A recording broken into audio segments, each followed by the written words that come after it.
Howdy folks, welcome back to the channel. This week is going to be a pretty quick one because I've been sort of stalled, pun intended, on getting the truck started. Did a whole bunch of troubleshooting, just trying to figure out where the problem was, and it's narrowed down to the ignition system. That was pretty evident, and I finally figured out what it was. So let's just get into it and I'll explain what's going on, and I'll show you some good news at the end. To recap briefly, I installed the Sniper kit with minimal difficulty, plumbed in the fuel lines, wired everything up, tried starting it, and found that the control unit was basically losing power on crank. So I wired in a relay and solved that problem. Then I had problems starting it. I was getting no spark to the plugs.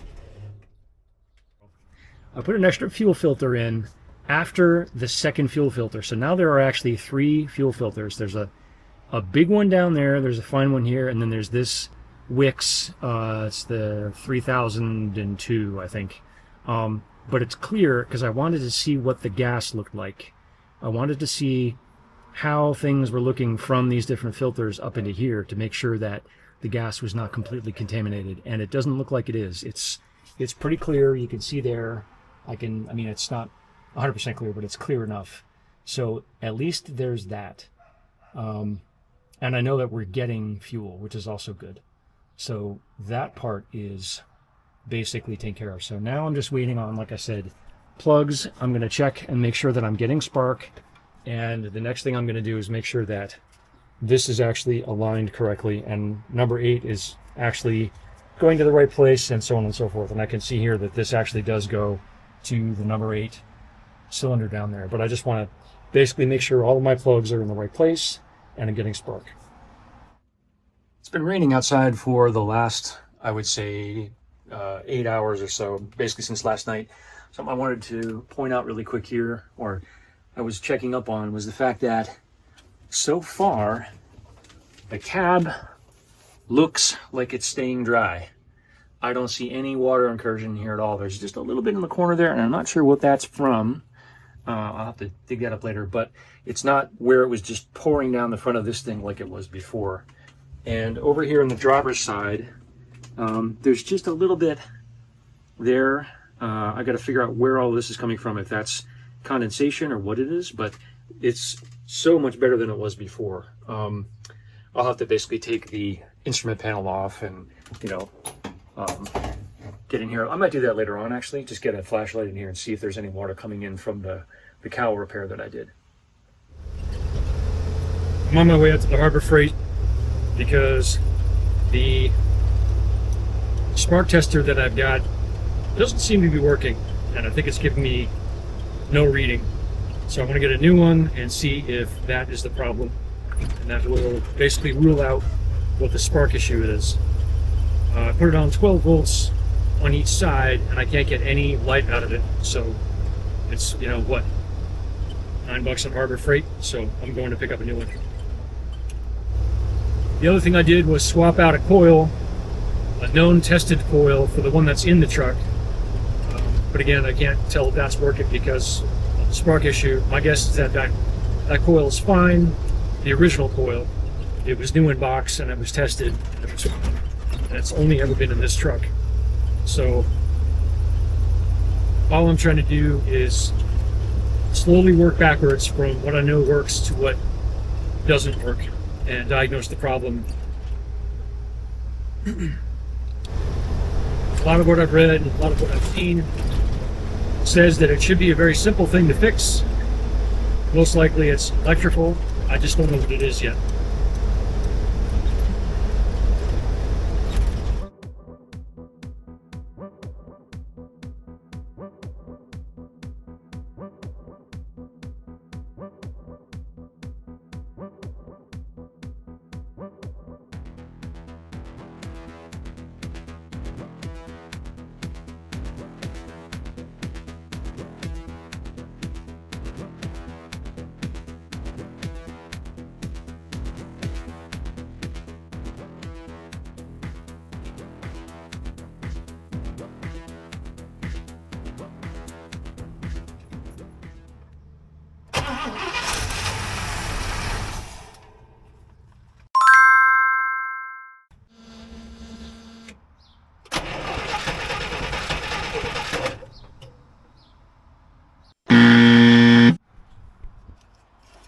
All right, so looking at the engine here, I go to the coil.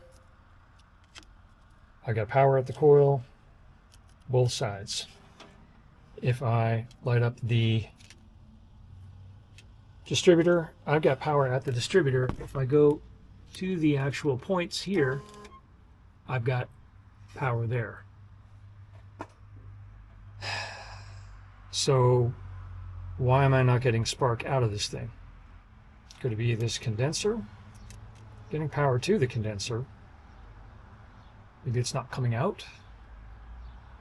I know that the inside of the cap is clean. I mean, it's almost brand new. It's barely been run. Could it be this cap? What am I missing?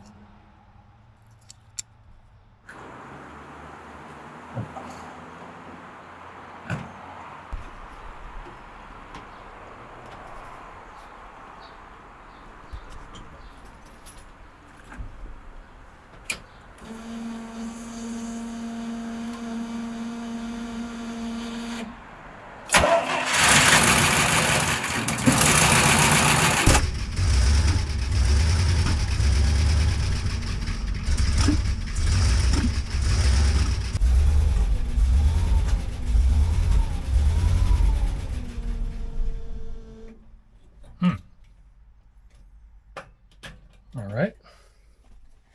So she starts, but she wants to blow the air cleaner off.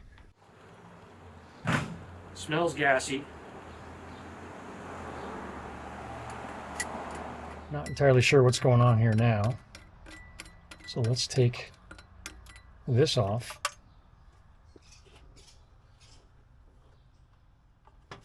Try not to lose our wing nut.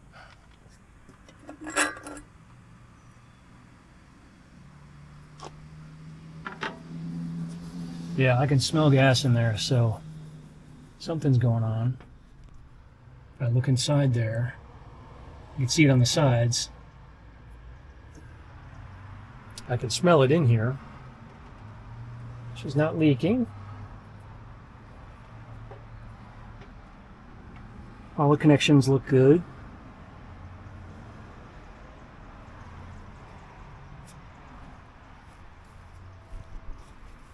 Nothing dripping down there. So the whole issue for this thing was this condenser. This is a new condenser. I put this on when I got the truck. It was like maybe a month or two after I got the truck. I swapped out all this stuff. My buddy Brian had texted me something today, probably related to this, where he said he had seen a post online or something where they said, whenever you are welding on your vehicle, disconnect the battery because it can fry electronics. I had never thought of that with this truck before. I'd never thought that I needed to do that with this thing. It never occurred to me, but it makes perfect sense. My guess is that all the welding I've done, I would just ground it to the lug nut on the truck there. But I've welded all kinds of stuff on this truck, and I would bet that over time it burned out this capacitor. So with a new capacitor, she does want to start. Now I've got to sort out the idle issue and figure out what's going on with that. But this is awesome. This is a whole new day. I am really psyched because now I can figure this stuff out. So tomorrow I think what I'll do is I'll run this thing again, get a readout, and make a call to the Holly tip line and see if they can help me diagnose why it's idling so rough right now. But good news.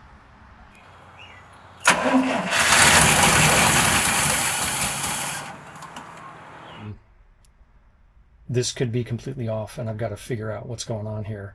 I've got to look and see what the settings are on this thing. If I can get it running, I can actually time it at the crank and figure out what the crank says, but right now I think it's got something to do with the timing.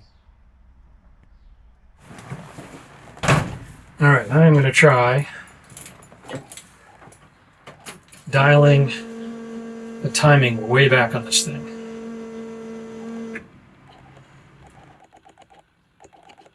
All right, I'm setting the ignition timing and the cranking timing at 0 degrees. Let's see what this does.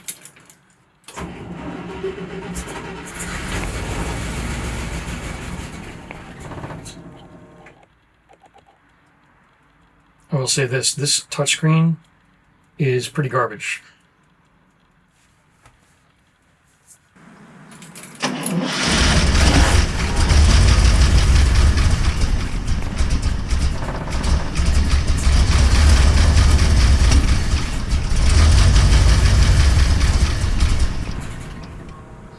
All right, that's no good. Oops. So let's give it 5 degrees of timing at idle. It was at 15. Don't remember where I got that number from. I'm going to try this, and if this doesn't work, then I'm going to go up to like 25, and we'll see if that does anything. Basically, I'm just trying to figure out which way this needs to go. All right, here we go.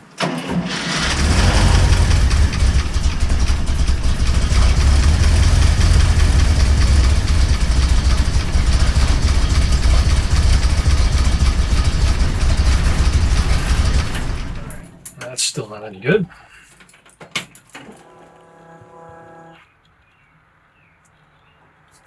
Here we go.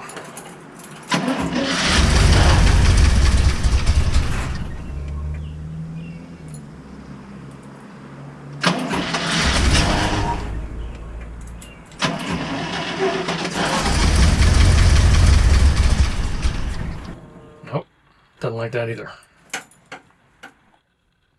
All right, it's getting dark. I'm going to do some reading on this. Figure out what I have to do next before I break anything. The good news is that it's running. I am super thrilled by that. It starts, so now I just have to sort out the actual tuning stuff. And it may be that I wind up talking to somebody, like I said, at Holly tomorrow, and try to figure out what's going on with the box. I'll send them a readout or whatever, and we'll see what's going on there. But slow progress. This is good. So that's a quick video for this week. Actually, it's been 2 weeks. I just didn't have any updates to make. There wasn't much to talk about. But success is good. So this coming weekend, I'm going to spend on just getting the ignition and the timing of the engine running right. That's my plan. So I've got to do a bunch of research, and I'm going to hit this thing. Today's Thursday. I'm going to hit this thing with a vengeance on Saturday and see if I can get the engine smoothed out and running. So check back then. Until then, there's a link for merch. And thanks for watching, and I'll see you in the next video.